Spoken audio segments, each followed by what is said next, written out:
बिस्मिल्लाहिर्रहमानिर्रहीम। अस्सलाम वालेकुम। कैसे हैं आप सब? मैं उम्मीद करती हूँ आप सब लोग ठीक होंगे। मैं आप सबको उर्दू की जमात में खुशामदीद कहती हूँ। आज की हमारी जमात का जो उन्वान है वो है दाल का ख़ानदान। पहले हमने उर्दू के 3 ख़ानदान पढ़ लिए हुए हैं, जो कि है अलिफ का ख़ानदान, बे का ख़ानदान और उसके बाद तीसरा ख़ानदान था जीम का ख़ानदान। आज हमने उर्दू का चौथा ख़ानदान पढ़ना है, जो कि है दाल का ख़ानदान। दाल का ख़ानदान उर्दू का कौन सा ख़ानदान है? चौथा ख़ानदान। पहला अलिफ का ख़ानदान, बे का ख़ानदान और जीम का ख़ानदान, ये हम सब पढ़ चुके हैं। हमने अलिफ के ख़ानदान के भी दोनों हर्फ पढ़ लिए थे, बे के ख़ानदान के 5 हर्फ होते हैं वो भी पढ़ लिए थे, जीम के ख़ानदान के 4 हर्फ होते हैं वो भी पढ़ लिए थे। हमने उनकी पढ़ाई भी की और उनकी छोटी अशकाल समेत उनकी आवाज़ों को भी सीखा। अगर आप वो सब सीखना चाहते हैं तो चैनल पे उन तमाम हर्फ और उनके ख़ानदान की वीडियोस मौजूद हैं, आप चाहें तो वहाँ से देख सकते हैं और मैं उनके लिंक भी डिस्क्रिप्शन में डाल दूँगी। आज हम उर्दू का चौथा ख़ानदान पढ़ेंगे, जो कि है दाल का ख़ानदान। दाल के ख़ानदान का पहला हर्फ है दाल। इसमें मैं आपको एक चीज़ बताती चलूँ, दाल के ख़ानदान में जो भी हर्फ आएंगे उनकी छोटी अशकाल नहीं होंगी। एक बार फिर मैं आपको बता दूं, दाल के ख़ानदान में जितने भी हर्फ आएंगे उनकी छोटी अशकाल नहीं होंगी। ठीक है। दाल के ख़ानदान में 3 हर्फ आते हैं। जैसे कि मैंने आपको बताया था, अलिफ के ख़ानदान में जो हर्फ थे वो उनकी एक जैसी शक्ल थी, बस उनमें नुक्तों का और कुछ चीज़ों का फ़र्क आ जाता है। बे के ख़ानदान में हर हर्फ की बनावट एक जैसी थी, लेकिन उनमें नुक्तों का और तोय का फ़र्क था। इसी तरह जीम के ख़ानदान में हर हर्फ की बनावट एक जैसी थी, लेकिन उनमें भी कुछ नुक्तों का फ़र्क था, कुछ अंदर लगते थे, कुछ ऊपर और कुछ नीचे। ओके। इसी तरीके से दाल के ख़ानदान के सारे हर्फ की बनावट एक जैसी होगी, इनमें कुछ नुक्तों और तोय का फ़र्क आ जाता है। आज हमने जो पढ़ना है दाल का ख़ानदान, उसका जो हर्फ दाल है इस पे कोई नुक्ता नहीं आएगा और ना तोय आएगी। ठीक है। इसमें सिर्फ ये शक्ल बनी आएगी। ठीक है।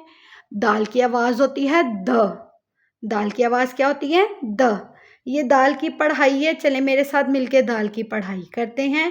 दाल दा दुकान, दाल दा दवात, दाल दा दुकान, दाल दा दवात, दाल दा दवाई, दाल दा दवाई, दाल दा देहात, दाल दा देहात, दाल दा दर्द।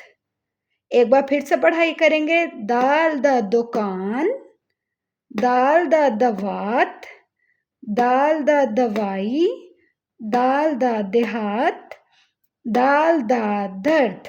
ये दाल की पढ़ाई है और इन लाइंस पे हम दाल की लिखाई का काम सीखेंगे। चले मेरे साथ आए, कोई भी पेंसिल या मार्कर ले लें और इन लाइन पे दाल की लिखाई सीखें। ये दाल की शक्ल है जो कि बहुत आसान है। इन लाइंस पे हम दाल की बनावट सीखते हैं।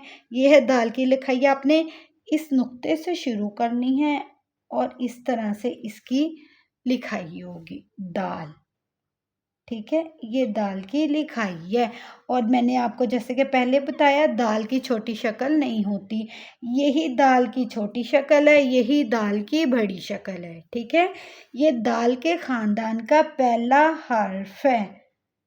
इस पे कोई नुक्ता तोय कुछ भी मत, कुछ भी नहीं आएगा। इसको आपने सादा इस तरीके से बनाना है। और दाल की आवाज़ क्या होती है? द। दाल की आवाज़ क्या होती है? द। ये हमने दाल की लिखाई का काम कर लिया है। हमने दाल की पढ़ाई भी की है। जैसे कि मैंने आपको बताया, दाल उर्दू का चौथा ख़ानदान है, जिसका आज हमने पहला हर्फ पढ़ा है द। दाल की आवाज़ है द उर्दू का चौथा ख़ानदान आज हमने शुरू किया है, दाल का ख़ानदान। और हमने आज दाल पढ़ा है जिसकी आवाज़ है द, ये इसकी पढ़ाई है और यहाँ हमने दाल की लिखाई सीखी है। मैं आपको एक दफ़ा फिर दाल की पढ़ाई आपकी आसानी के लिए पढ़ा देती हूँ। दाल की आवाज़ होती है द। दाल द दुकान, दाल द दवात, दाल द दवाई, दाल द देहात, दाल द दर्द। मैं उम्मीद करती हूँ आपको आज का उर्दू की जमात का ख़ानदान का पहला हर्फ समझ लग गया होगा।